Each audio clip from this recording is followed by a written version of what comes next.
자유의 여신상은 높이가 93m고 뉴욕의 리버티 섬에 서 있어요. 빅 애플이 제공하는 가장 유명한 관광 명소 중 하나죠. 이것은 1886년 프랑스가 미국에게 주는 선물이었어요. 그 조각상은 프레드릭 오기스트 바르톨디라고 불리는 프랑스 조각가에 의해 디자인되었어요. 조각상의 얼굴은 바르톨디의 어머니인 샬롯의 바탕을 둔 것으로 여겨져요. 그 조각상의 전체 영문명은 발음하기 힘든데 우리말로는 세계를 비추는 자유의 상이에요. 나머지 영상을 위해 줄임말을 쓸게요. 동상을 짓는 데 드는 총 비용은 6억 원이 넘었어요. 오늘날의 경제로 계산해보면 약 125억 원의 가치에 달하죠. 그 동상을 짓는 데 필요한 돈을 모으는 데는 5년이 걸렸어요. 이 프로젝트는 1885년 프랑스에서 완공되었어요. 그러고 나서 미국으로 운송될 수 있도록 조각상은 350조각으로 분해됐죠. 이세레호라고 불리는 프랑스 배가 파리에서 뉴욕으로 동상을 운송했어요. 하지만 재난 때문에 동상이 도착하지 못할 뻔했어요. 선박이 항해 중에 심한 폭풍으로 거의 침몰할 뻔했죠. 350개의 조각들이 뉴욕에 도착했을 때 그걸 다시 조립하는 데는 4개월이 걸렸어요. 그 기념비는 1886년 10월에 공식적으로 공개되었어요. 동상은 300개의 동판을 겹쳐서 만들었어요. 이 동판들의 무게는 총 31톤이에요. 조각상의 기초를 짓는데 추가로 125톤의 철이 사용되었어요. 동상 자체의 무게는 225톤이에요. 왕관에는 25개의 창문이 있어요. 이건 지구의 천연 광물을 나타내는 것으로 여겨져요. 자유의 여신상이 1886년에 공개되었을 때 그 당시 지어진 철제 구조물 중 가장 높았어요. 하지만 오늘날 현존하는 가장 높은 조각상을 보자면 5위권 안에도 들지 못해요. 유명한 뉴욕 기념물 위로 우뚝 솟은 전 세계의 몇몇 기념물을 살펴보죠. 하지만 거대한 동상의 세계에 대해 이야기하기 전에 알아야 할 게 있어요. 가장 유명한 조각상들이 모두 물리적으로 눈길을 끄는 건 아니에요. 가장 유명한 기념물들 중 일부는 사실 꽤 작아요. 여기에는 스웨덴 스톡홀름의 뒷마당 중 한 곳에 위치한 아이언 보이도 포함돼요. 이 조각상은 작은 소년이 무릎에 팔을 감고 있는 모습을 묘사하고 있어요. 1967년 리스 에릭슨이라는 스웨덴 예술가에 의해 만들어졌죠. 이 동상의 높이는 15cm밖에 되지 않아요. 이 작은 기념비의 전체 이름은 달을 보고 있는 작은 소년으로 번역되지만 사람들은 자신들의 편의를 위해 이름을 줄였어요. 아이언보이는 1년 내내 온갖 종류의 이상한 선물을 받아요. 때때로 모자를 쓰거나 목도리를 하고 있는 걸 볼 수 있죠. 손님들은 또한 동전, 과일, 초밥을 그가 앉아있는 돌 벤치에 둬요. 말 그대로 쥐만큼 작은 또 다른 유명한 세계 기념물이 있어요.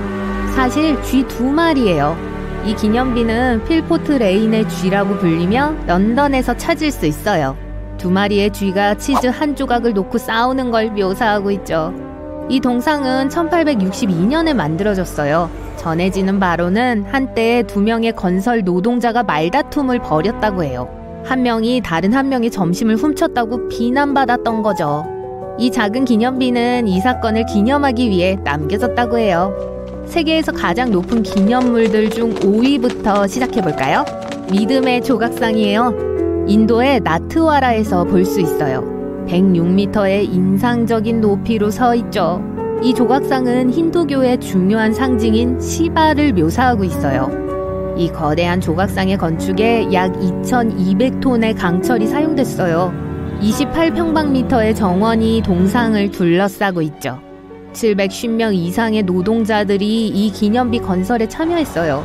그 크기 덕분에 약 21km 떨어진 칸크롤리 플라이오버에서도 이걸 볼 수 있어요. 건축 작업은 2012년에 시작되었지만 동상은 최근에 완공됐어요. 오늘날 나트와라의 주요 관광 명소로서 기여하고 있는 게 놀랄 일이 아니네요. 우시쿠 대불은 일본 스쿠바시에 있어요. 이것은 높이가 120m로 세계에서 4번째로 높은 조각상이에요. 이 기념비의 무게는 어마무시한 4,000톤에 달하고 일본의 유명한 고승인 신난의 탄생을 기념하기 위해 1993년에 만들어졌어요. 이 기념비의 왼손은 길이가 18m예요. 관광객들은 약 85m에 위치한 전망 갤러리까지 엘리베이터를 타고 갈 수 있어요. 여기서부터 놀라운 경치가 펼쳐져요. 맑은 날에는 기념비에서 약 67km 떨어진 도쿄 스카이트리까지 볼 수 있어요. 동상을 둘러싼 아름다운 정원은 제철의 꽃들로 가득해요. 방문객들은 그것들을 뽑아서 집으로 가져갈 수 있어요. 9월과 10월에는 코스모스를, 5월에는 양귀비를, 5월과 6월에는 모란과 수국을 볼 수 있죠. 우리 행성에서 세 번째로 높은 기념물은 레이쿤 세키야예요. 미얀마의 하타칸 타옹이라고 불리는 마을에서 볼 수 있어요. 동상은 높이가 129m예요. 이 기념비의 건설은 1996년에 시작되었고 완공하는 데 12년이 걸렸어요. 이 기념비는 2008년 2월에 대중에게 공개되었어요. 공사는 공공자금으로 이루어졌기 때문에 시간이 많이 걸렸어요. 이 기념비는 많은 사람들이 불교의 창시자라고 믿어지고 있는 석가모니 부처의 모습을 묘사했어요. 동상은 불교에서 지혜의 색으로 여겨지는 노란색으로 칠해져 있죠. 기념물의 각 요소가 아주 정밀하고 상세해요. 기념물 안에 27개의 다른 층으로 통하는 특별한 엘리베이터가 있다는 걸 많은 관광객들은 몰라요. 관광객들은 동상에 들어가 아래층의 벽에 있는 다양한 그림들을 볼 수 있어요. 비석의 내부에는 절도 있어요. 동상 밖의 지역은 관광객들에게 인기 있는 랜드마크이기도 해요. 여기서 9,000여 개의 식물이 있는 보트리 나무 정원을 찾을 수 있어요. 기념비 옆에는 많은 식물들 뿐만 아니라 수천 개의 작은 좌불들이 있어요. 불상을 묘사한 기념비의 주제를 이어가면서 세계에서 가장 큰 기념비 경쟁에서 2위를 차지한 건 중원대불이에요. 중국 허난성에 있어요. 높이가 153m가 넘어요. 이 기념비는 100kg이 넘는 금, 3,300톤의 구리 합금, 그리고 1,500톤의 강철로 만들어져 있어요. 또한 면적이 311평방미터 이상에 달해요. 동상 아래의 다이아몬드 시트는 6,666개의 미니어처 부처로 구성되어 있어요. 건설하는데 11년이 걸렸죠. 건설 작업은 1997년에 시작되었고 동상은 2008년에 공개되었어요.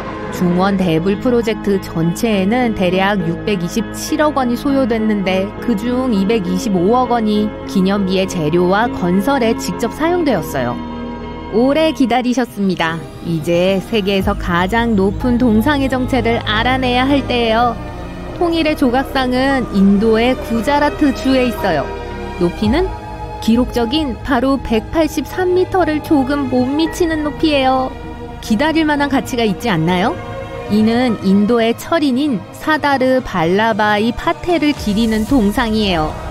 그는 1947년부터 1950년까지 인도의 제1부총리를 역임했었죠. 그는 56개 이상의 엄청난 군주국들을 우리가 현재 알고 있는 인도로 병합한 공로를 인정받고 있어요. 놀랍게도 우리가 살펴본 다른 조각상들과 비교했을 때 철인은 만드는데 3년 반밖에 걸리지 않았어요. 300명의 엔지니어와 3,400명의 근로자로 구성된 팀에 의해 건설되었어요. 이 기념비는 약 7만 톤의 시멘트와 2만 5천 톤의 강철로 이루어져 있어요. 12,000개의 청동 패널이 이 구조물을 덮고 있어요. 기념비의 토대는 인도 전역에 거의 1억 명의 농부들에 의해 기증된 129톤 이상의 고철로 만들어져 있어요. 전체적으로 그 조각상의 무게는 총 1,700톤이에요. 자, 제가 휴가를 좀 내서 나라의 반대편으로 여행을 갔어요. 뉴욕으로 말이죠. 아, 빅애플. 800만 명 이상이 사는 도시. 브로드웨이, 엠파이어 스테이트 빌딩, 센트럴파크, 그리고 자유의 여신상이 있는 곳. 자유의 여신상은 1885년 프랑스에서 미국으로 300개가 넘는 구리 조각의 형태로 들어왔어요. 설명서도 들어있었죠. 일부 조립필요, 배터리 불포함. 자유의 여신상은 프랑스인들이 미국인들에게 주는 선물이었어요. 하지만 받는 쪽에서 이 자유의 여신상을 위한 받침대를 준비해야 했어요. 뉴욕 대신 자유의 여신상은 볼티모어, 필라델피아, 보스턴, 심지어 샌프란시스코까지 갈 뻔했었어요.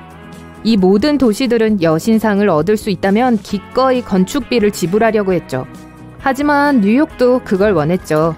그들은 모금운동을 시작했고 필요한 돈을 모두 모을 수 있었어요. 그래서 1886년 여신상은 공식적으로 뉴욕을 집이라고 부를 수 있게 되었고 아직도 그곳에 있어요. 유감이네요, 필라델피아. 그래도 거긴 치즈케이크가 맛있잖아요. 어쨌든 처음 들른 곳이 자유의 여신상이었고 저는 매우 흥분해 있었죠. 하지만 다음날 무슨 일이 일어날진 상상도 못했어요. 첫날 전 뉴욕시에 도착했고 우선 리버티 섬으로 가는 페리를 탔어요. 항구 멀리 한가운데서 벌써 그녀가 보였죠. 페리가 여신상에 다가가자 모두들 그녀와 사진을 찍기 시작했어요. 저도 마찬가지고요. 누군가에게 사진 찍어달라고 부탁하고 여신상을 등지고 카메라를 들여다보며 미소를 지었어요. 하지만 그 남자는 충격받은 것 같았어요. 무슨 일이냐고 물었지만 아무 말도 못하더라고요. 그는 그저 자유의 여신상이 있는 곳을, 그러니까 있었던 곳을 가리켰어요. 왜냐하면 여신상이 그냥 사라져버렸거든요. 그는 분명 그게 거기 있었는데 순간 사라졌다고 말했어요. 다른 사람들도 그걸 보고 서로에게 무슨 일이 일어난 건지 물어보기 시작했어요. 하지만 다들 모르네요.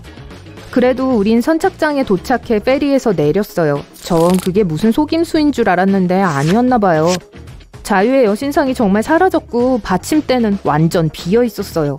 물론 거기에 올라가서 자유의 여신상인 척 사진 찍는 사람들이 있었지만요. 곧 당국이 도착해 아무도 섬을 떠나지 못하게 했어요. 그들은 도둑이 아직 섬에 있을 테니 조사를 해서 도둑을 잡고 싶다고 했어요. 마치 정말 자유의 여신상을 훔치는 게 가능하다는 듯이 말이죠. 그들은 섬의 모든 사람들을 신문했어요. 우린 그곳에서 하루를 보냈고 결국엔 우리를 풀어줘야 했죠. 주머니에 자유의 여신상을 숨겨둔 사람은 누굴까요? 놀랍네요. 2일째. 말도 안 되는 사건이라서 저는 상황이 어떻게 진행되는지 보기에 뉴욕에 잠시 머물기로 했어요. 물론 아침에 모든 신문, 잡지, 그리고 TV 토크쇼에 실렸네요. 모든 타임스퀘어 간판에는 여신상의 사진과 함께 저를 본 적 있나요? 자유의 여신상 실종! 또는 심지어 세기의 도둑, 자유의 여신상이 도둑 맞다! 라는 자극적인 표제가 걸려 있어요. 빅애플 전체가 이 분실을 애도하고 있어요. 동상에 녹청과 같은 청록색으로 색칠하고 자유의 여신상의 드레스와 폼으로 만들어진 기념품 왕관을 쓴 사람들이 넘쳐납니다. 그나저나 지역의 모든 기념품 가게에선 이런 것들 뿐만 아니라 작은 자유의 여신상 플라스틱 조각상도 다 동이 났어요. 전 인스타그램이나 다른 소셜 네트워크를 피하려고 하고 있어요. 모든 유명인들과 사용자들이 우는 이모티콘과 찢어진 하트가 있는 여신상의 사진을 올리고 있어요. 인터넷이 하나의 큰 추모식이 되었어요. 저녁이 되자 엠파이어 스테이트 빌딩이 사라진 조각상을 기리며 청록색으로 빛나고 있어요. 5일째, 뉴욕은 지금 훨씬 더 붐벼요. 미국의 모든 사람들이 인터넷 합성이 아니라 실제로 여신상이 사라졌는지 확인하기 위해 이 도시로 오는 것 같아요. 이게 하나 더 필요할 것 같아요. 이제 리버티 섬으로 가는 여객선이 있던 맨하탄의 한 부분이 사람들로 가득해요. 사실 보고 기겁했는데 청록색으로 칠한 초열렬 팬들이 하루 종일 그곳에 머물면서 어떻게든 여신상이 돌아오기를 기다리고 있어요. 아무도 리버티 섬에 갈 수 없어요. 세계 최고의 형사들이 이 사건을 조사하고 무슨 일이 일어났는지 알아내기 위해 이곳에 도착해요. 10일째, 프랑스가 공식적으로 뉴욕을 위해 새 자유의 여신상을 만들 것이라고 발표했어요. 매우 다정한 처사지만 사람들은 이렇게 사랑받았던 원래의 자유의 여신상을 새로운 자유의 여신상이 대체할 수 없을 것이라고 말하면서 계속 울고 있어요. 1885년에 보스턴과 필라델피아처럼 다른 도시들이 여신상을 드리려고 했던 거 기억하죠?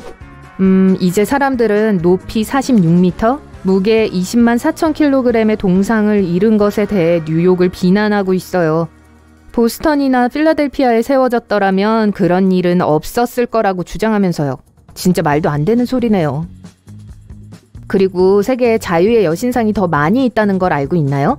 원래 버전이 뉴욕에 세워진 지 몇 년 후에 미국인들이 프랑스에 주었던 좀 더 작은 버전이 있어요. 높이 11m에 불과한 이 작은 기념비는 파리의 그레넬교 근처에 서 있어요. 뭐 며칠 전까진 말이죠. 미국인들을 위로해주기 위해 프랑스는 작은 복사본을 파리에서 뉴욕으로 운반했고 미국인들은 사라진 것 대신 그걸 받침대 위에 올려놨죠. 이게 원래 것보다 10배 이상 작다는 걸 감안하면 조금 웃겨 보여요. 하지만 뉴욕 사람들은 복제품일지라도 뉴욕에 이게 없는 걸 상상할 수 없을 거예요. 또 파리에는 실물 크기의 자유의 여신상 횃불이 있어요. 자, 그것도 뉴욕으로 운반되어 리버티 섬의 기념물로 세워졌어요. 한편 라스베이거스에 있는 뉴욕 카지노와 호텔에 있는 사람들은 어떤 이유에선지 엄청 침묵을 지키면서 여신상 소동에 대해 암암리에 쉬쉬하고 있네요. 21제. 새로운 자유의 여신상을 위한 기금을 모으기 위해 세계는 거대한 모금 운동을 시작했어요. 그리고 모금이 종료되었죠. 필요한 1114억을 모으는데 단 2시간 47분이 걸렸어요. 세계 거의 모든 나라에서 20억 명의 사람들이 기부를 했어요. 예전처럼 공사는 프랑스 파리에서 2주 후에 시작될 거예요. 그러고 나서 다시 미국으로 운송될 겁니다. 보스턴은 여전히 여신상을 뉴욕에 맡기지 말아야 한다고 주장하고 있어요. 하지만 저는 그들이 세상을 설득할 수 있을 거라 생각하지 않아요. 왜냐하면 받침대 위에 있는 이 작은 복제품이 여전히 웃겨 보이거든요. 절대 적응 안 될 것 같아요. 또 오늘부터 그 사건 이후 처음으로 관광객들은 리버티 섬으로 여행할 수 있게 됐어요. 뉴욕 전체의 사람들이 지금 그 섬을 방문하려는 기세라 당국은 디지털 대기표를 이용해야 했어요. 다음 2달치 표는 이미 다 예매되었는데 그건 10분도 채 안 돼서 일어났어요. 800만 뉴욕 시민과 2억 5천만 명 이상의 관광객들이 매년 뉴욕시를 방문하는 걸 보면 전 10년 후에나 이 섬을 방문할 수 있을 것 같네요. 31일째. 말도 안 되는 소식이에요. 믿을 수가 없어요. 자유의 여신상이, 제 말은 원래의 여신상이 돌아왔어요. 한밤중에 나타났다고 하네요. 더 작은 복제품은 받침대 옆에 서 있고 원래의 자유의 여신상이 제자리에 서 있어요. 전 그걸 봐야 했기에 항구로 달려갔어요. 뉴욕의 모든 사람들처럼요. 진짜로 돌아왔네요. 아직도 아무도 무슨 일이 일어난 건지 몰라요. 세계 위인들도 이 미스테리를 풀지 못하고 있죠. 데이비드 카퍼필드에겐 빈틈없는 알리바이가 있어요. 근데 저한테 물으시면 여신상이 스스로 떠났던 것 같아요. 그냥 휴가가 필요했을지 모르죠. 전 여신상이 중앙아메리카의 해변에서 쉬고 있는 걸 상상할 수 있어요. 어쩌겠어요. 안녕하세요, 밝은면 여러분. 링컨 대통령 머릿속에 뭐가 숨겨진 줄 아세요? 아니면 뉴욕의 그랜드 스테이션 터미널은요? 오늘 미국의 가장 잘 알려진 랜드마크에 대해 여러분은 들어본 적 없는 비밀을 밝힐 거예요. 러시모어 산에 우뚝 솟은 화강암 얼굴들 중에서 링컨 대통령의 머릿속에는 미국 역사의 중요한 문서들을 보관하기 위해 만들어진 숨겨진 방이 있어요. 원래 계획은 미국 역사에서 중요한 순간들을 더 크게 조각하는 것이었는데요. 안타깝게도 완성하기엔 너무 복잡해서 대신 기록의 전당이 채택되었어요. 그 방은 미완성인 채로 수년 동안 공사가 중단되었어요. 하지만 이 프로젝트는 90년대 말에 부활되었고 이 방은 완성되었어요. 이 숨겨진 방은 미래 세대의 미국의 이야기를 들려줄 거예요. 미국 역사의 타임캡슐이죠. 안타깝게도 관광객들은 밀실에 접근하기 너무 어려워서 들어갈 수 없어요. 그랜드 센트럴 터미널을 통해 시간에 맞춰 기차에 타기 위해 뛰어가는 사람이라면 누구나 땀을 꽤 흘려야 한다는 걸 알아요. 숨겨진 맨해튼 주민들도 역의 어딘가에서 땀을 흘리며 있을 거예요. 그랜드 센트럴 터미널이 수년 동안 테니스 클럽의 본거지였다는 사실을 아는 통근자는 거의 없어요. 주로 지역 스포츠 팬들과 기업 단체들을 위한 것이기 때문에 대부분의 사람들은 그 존재 여부도 잘 모르죠. 밴더빌트 테니스 클럽은 역의 높은 층에 위치해 있으며 전체 체육관과 풀사이즈 실내 하드코트 그리고 심지어 주니어 코트도 있어요. 여기에 가입하는 게 이상해 보일 수 있지만 이 지역 주민들 사이에서 테니스와 피트니스 클럽은 꽤 인기 있어요. 대법원 건물 대부분은 여러분이 예상한 대로입니다. 법정, 사무실, 그리고 일반적인 따분한 업무 공간이 있죠. 하지만 5층에 가면 달라요. 그 건물에 숨겨진 농구 코트가 있거든요. 땅에서 가장 높은 코트란 별명을 가진 이 코트는 건물에 많은 직원들이 자주 방문해요. 처음에 이 방은 창고로 설계되었지만 몇몇 사람들이 테니스 경기 연습을 위해 임시 코트로 바꾸기 시작했어요. 그게 유행을 타다가 결국엔 오늘날 우리가 알고 있는 농구 코트로 바뀌었어요. 나이아가라 폭포의 가장 매력적인 것 중 하나가 자연스레 떨어지는 물이 어떻게 에너지를 생성하는 데 쓰이는가인데요. 폭포가 얼고 그 얼음 때문에 여러 번 천천히 흐르거나 심지어 멈춘 적이 있어요. 폭포에 대해 잘 알려지지 않은 비밀이 있는데 폭포가 멈춰질 수 있다는 거예요. 나이아가라 폭포, 그리고 1969년 미국 육군 공병들이 바로 그렇게 했었어요. 수력 발전을 위해 기술자들은 최대한의 효과를 내기 위해 물의 흐름과 낙하를 조절하는 방법을 개발했어요. 이 모든 물이 많은 침식을 일으켜 개조가 계획되었죠. 불행하게도 이 계획은 약간의 실패로 끝났어요. 반면 이 아가씨는 실패작이 아니에요. 아이콘이자 희망의 상징, 알아보는 사람이 세상에서 제일 많은 인물, 그리고 879 사이즈의 신을 신고 있죠. 자유의 여신상은 미국과 세계에서 가장 인지도가 높은 건물 중 하나예요. 1886년 이 기념비는 단지 상징적인 것만은 아니었어요. 16년 동안 이 동상은 전가동되는 등대 역할을 했었어요. 미국 랜드마크의 관광객들은 도시의 멋진 전망을 보기 위해 그녀의 왕관으로 향할 수 있지만 예전에는 횃불 안으로 들어갈 수 있는 방이 있었어요. 불행히도 성화실로 가는 사다리가 근처 폭발의 충격으로 파손되어 1916년부터 오늘까지 성화실로 들어갈 수 없게 되었죠. 그리고 그 이후로 방문객들은 그곳에 가지 못하게 됐죠.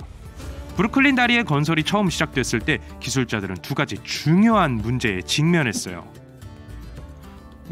도시에는 프로젝트 전체를 지불할 돈이 충분치 않았고 지역 와이너리들은 건설 경로 밖으로의 이주를 거부하고 있었죠.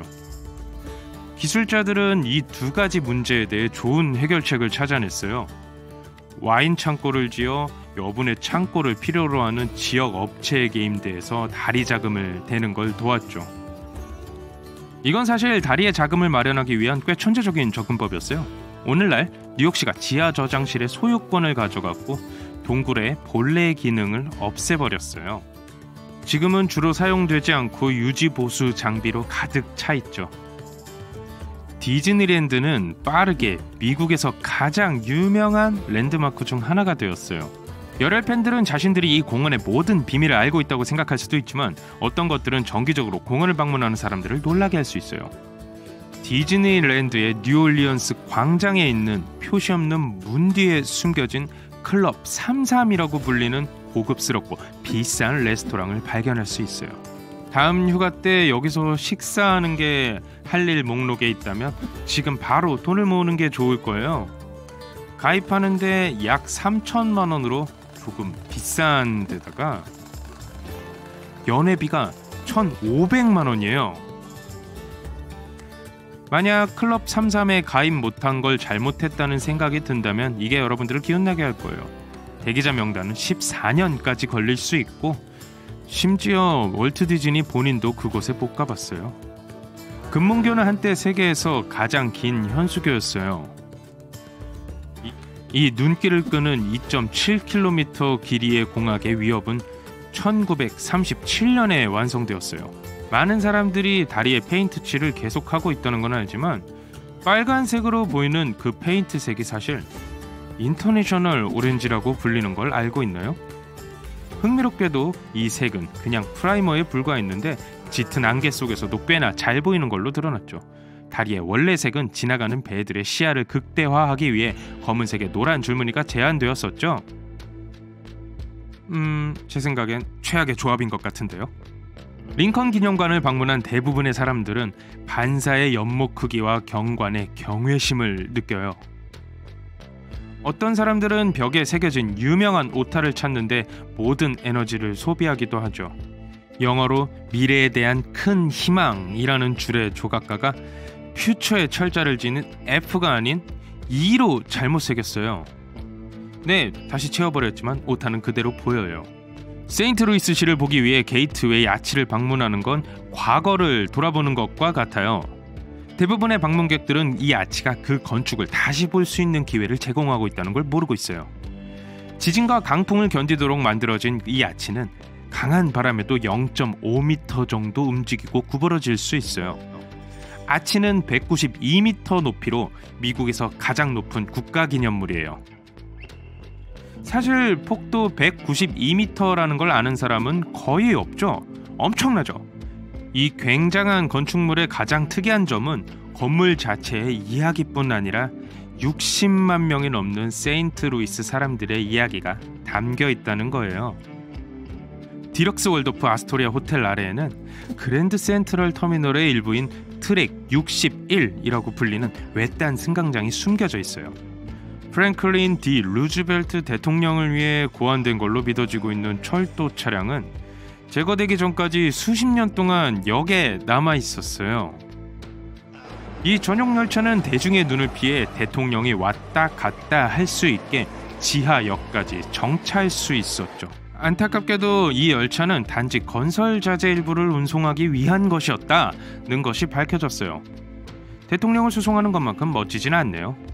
자유의 종은 역사상 가장 유명한 수리 작업을 했죠. 사실 수리 작업을 잘 못했죠.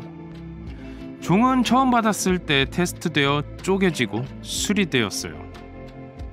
그리고 거기서부터 더 심해졌어요. 거의 90년간의 사용 후 1840년대에 자유의 종에 작은 균열이 생겨났어요.